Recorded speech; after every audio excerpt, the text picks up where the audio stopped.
नमस्कार दोस्तों, मैं दिलीप कुमार। दोस्तों, बीपीएससी टीआरई-1 के सप्लीमेंट्री रिजल्ट को लेकर पटना हाई कोर्ट में जो केस चल रहा था, उस सिलसिले में पटना हाई कोर्ट ने कल बीपीएससी से जवाब मांगा है। टीआरई-2 में सप्लीमेंट्री रिजल्ट को लेकर भी केस चल रहा है। यानी टीआरई-1 में जो सप्लीमेंट्री रिजल्ट कुछ दिया गया था, लेकिन सभी सीटों पे सप्लीमेंट्री रिजल्ट नहीं दिया गया था। जो खाली रह गई थी, जितने भी सीटें खाली थी, उन सभी पे सप्लीमेंट्री रिजल्ट आना था, लेकिन कुछ सीटों पे दे दिया गया और बाकी सीटें खाली रख दी गई टीआरई-1 में। टीआरई-2 में शिक्षा विभाग के तहत कोई भी सप्लीमेंट्री रिजल्ट नहीं दिया गया। यानी टीआरई-1 और टीआरई-2 में हजारों पद खाली हैं और सप्लीमेंट्री रिजल्ट की मांग अभ्यर्थी कर रहे हैं, टीआरई-1 में भी और टीआरई-2 में भी, और दोनों का केस चल रहा है। टीआरई-1 को लेकर कल पटना हाई कोर्ट में जो सुनवाई हुई, उसमें बीपीएससी से जवाब मांगा गया है।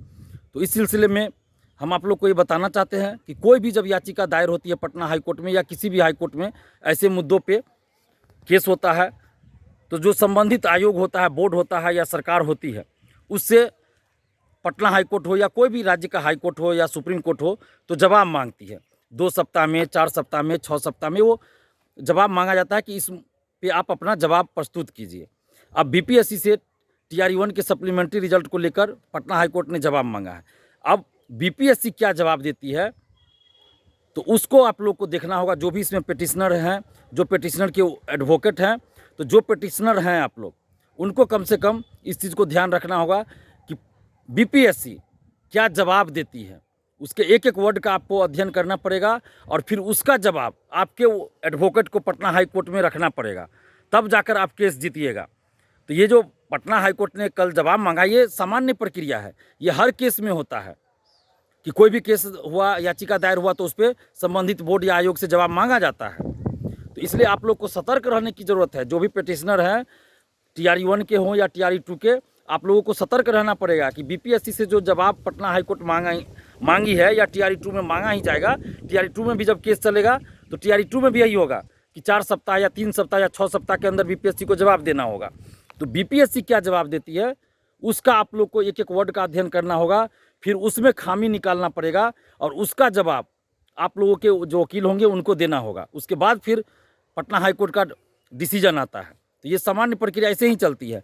और टीआरई-1 टीआरई-2 में तो सभी सीटों पर रिक्तियां जो आई थी, जितने सीटों पे, उतने पे बहाली पूरी होनी चाहिए। कोई भी वैकेंसी में ऐसा होता है, चाहे दरोगा, सिपाही हो, बीपीएससी सिविल सेवा या कोई भी हो, जितने सीटों के लिए रिक्तियां भेजी जाती है संबंधित बोर्ड को, आयोग को, उतने सीटों पे बहाली पूरा करके अंतिम रूप से चयनित अभ्यर्थियों की सूची भेजी जाती है। लेकिन बीपीएससी ने गलती किया। टीआरई-1 के समय भी हमने कहा था कि एक अभ्यर्थी का एक ही जगह रिजल्ट होना चाहिए और जितने सीटों पे वैकेंसी निकली है, उन सभी सीटों पर अंतिम रूप से चयनित अभ्यर्थियों की सूची बीपीएससी को जारी करना चाहिए। अगर अभ्यर्थियों के पास योग्यता है, विज्ञापन की शर्तों के अनुसार अगर अभ्यर्थी योग्यता रखते हैं, तो जितने सीटों पे वैकेंसी आई है, उन सभी सीटों पे रिजल्ट जारी होना चाहिए।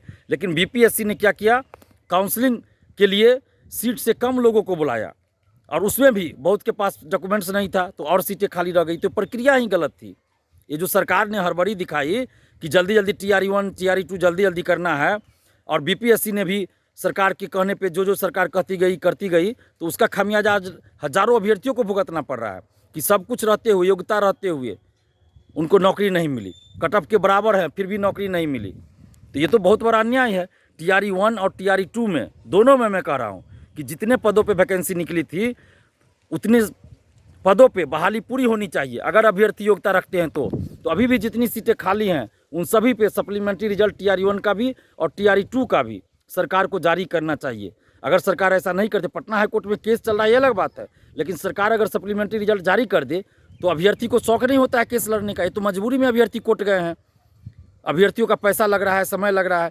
तो सरकार को चाहिए कि टीआरई-1 टीआरई-2 दोनों का जितना भी सीट पे अभी रिक्ति रह गया, खाली रह गया, उन पे सप्लीमेंट्री रिजल्ट जारी कर दे, ताकि अभ्यर्थियों को न्याय मिल जाए। और टीआरई-1 में, टीआरई-2 में जो भी गड़बड़ी हुई है, फर्जीवाड़ा हुआ है, उस सब की जाँच की जाए। अगर ऐसा नहीं किया जाता है तो आप तमाम अभ्यर्थियों से मैं अपील करेंगे कि आप लोग इस चुनाव नोटा बटन दबाइए। किसी भी नेता को वोट मत दीजिए। क्यों वोट दीजिएगा? जब आपके लिए कोई लड़ ही नहीं रहा है तो आप किसी को वोट क्यों दीजिएगा?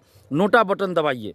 और समस्तीपुर में अशोक चौधरी की बेटी को हराने के लिए, यानी कि हेलीकॉप्टर छाप को हराने के लिए, चिराग पासवान जी की पार्टी का वही चुनाव चिन्ह है, हेलीकॉप्टर ही। तो अशोक चौधरी की बेटी संभवी चौधरी को हराने के लिए आप जिसको वोट दे दीजिए, लेकिन संभवी चौधरी को वहाँ हराइए, क्योंकि अशोक चौधरी ने क्या कहा, TRE 3 का पेपर लीक नहीं हुआ, जबकि जांच एजेंसी ने, आर्थिक अपराध इकाई ने कह दिया था कि पेपर लीक हुआ है। उसके बाद अशोक चौधरी कैसे बोलते हैं, मंत्री हैं फिर भी बोल रहे हैं कि कोई पेपर लीक नहीं हुआ। तो यह लाखों अभ्यर्थियों के साथ अन्याय हुआ है। इसलिए अशोक चौधरी की बेटी को समस्तीपुर से हराइए, और बाकी बिहार के जितने भी लोकसभा क्षेत्र हैं 39 जो बचते हैं उस पर नोटा बटन दबाइए और स्टूडेंट पावर, यूथ पावर दिखाइए। शिक्षकगणों से भी अपील करते हैं कि आप लोग के साथ भी देखिए कितना अन्याय हो रहा है, कोई भी पार्टी सरकार में रहे अन्याय होता रहा है, इसलिए आप लोग भी नोटा बटन दबाइए। अभिभावक गणों से भी अपील कर रहे हैं कि नोटा बटन दबाइए। धन्यवाद, जय हिंद।